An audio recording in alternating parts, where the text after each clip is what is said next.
So, happy Thursday sa inyo mga kalamon at maligayang Quiapo Day, maligayang piyesta ng Poong Nazareno. So, ngayon, I'm still at my room right now at ako'y nag-aantay lang ng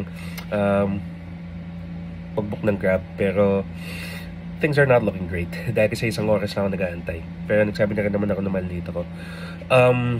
I'm taking this time while we wait for a ride to come to tell kung bakit or kung saan nanggaling yung pagiging deboto ko dito sa Poong Nazareno. So, there was a time kasi, let me take you back to 15 years ago. And then, technically 14 years ago pala, sorry. Nung, this was January yata yun.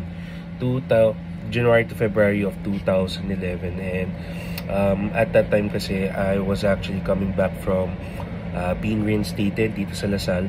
Dahil kasi December or early December of 2010, due to 24 units of accumulated failures, I have become ineligible to enroll. That's the fancy term kasi nung pagtatawag na sa na-kick out. Pero, yeah, dahil kasi meron ako nabawi na isa or dalawang subjects noon, manually na-reinstate ako dito pabalik sa Lasal. So, I was pretty much kicked out for 2 months.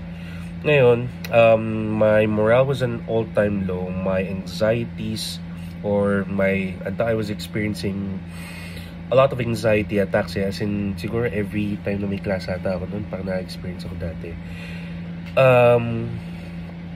That part pretty much has passed pa rin. Siguro from time to time nararamdaman pa rin ako, pero I've learned to deal with it. And yun, so going back, there was a time kasi nung parang dun sa class na yun, we had 4 quizzes kasi, and all those 4 quizzes, in average, kailangan pumasa kami. And ngayon, task ko dun sa 4 na exams na yun kasi, yung first exam ko, I pretty much failed the first one. So, nangangamba ako na baka mamaya pag nakikout ulit ako or bumagsak ako sa subject na to, baka permanently maging ineligible na ako to enroll. So, me and my long-term girlfriend at the time, so we really had nowhere else to go, or ako personally, I had nowhere else to go dahil kasi hindi ko na alam kung ano yung next step after that So inaya niya ako na pumunta nun sa Quiapo at ipaubaya na lang sa Poon kung ano yung mangyayari. And I don't know what happened after that. Dahil kasi I felt like something beyond reason kasi, or parang something beyond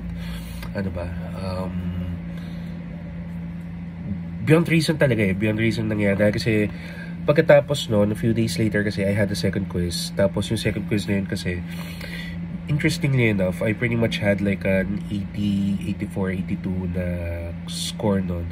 And that pretty much saved yung buong stay or buong term ko. Dahil kasi nung in-average ko lang, nung pumasa ako nung dalawang quizzes after that, it was enough for me to get yung 60, which is a 1.0 at the time, passing. And alam mo yun, parang ever since that day, hindi ko alam kung, or hindi ko ma-explain rationally kung ano nangyari, pero simply put na lang, parang pag pinaubaya mo, pag binuntong mo, or pag sinabi mo kay Poon Nazareno ang iyong mga hinanakita at yung mga problema, pakiingan niya ito. And after that kasi, parang throughout the years, so nagkaroon kami ng problem nung then partner ko at the time. Even to the point nung the tail end of that relationship, hindi nag-waver or hindi nawala yung pagiging deboto kay Poon Nazareno. Dahil kasi years after that, trying to weave through stuff na I was going through, personal problems na I've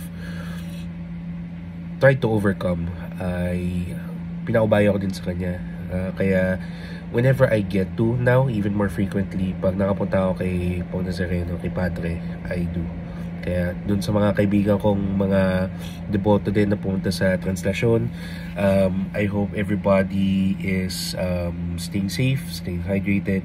Sana wala tayong maging problema dahil kasi ngayong araw ay para sa Poong Nazareno at tayo ay sineselebrate natin yung pananampalataya sa Kanya.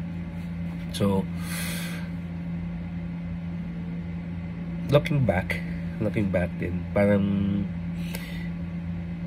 that fateful day dati sa Quiapo was pretty much the catalyst for me to become like a lifelong devotee na.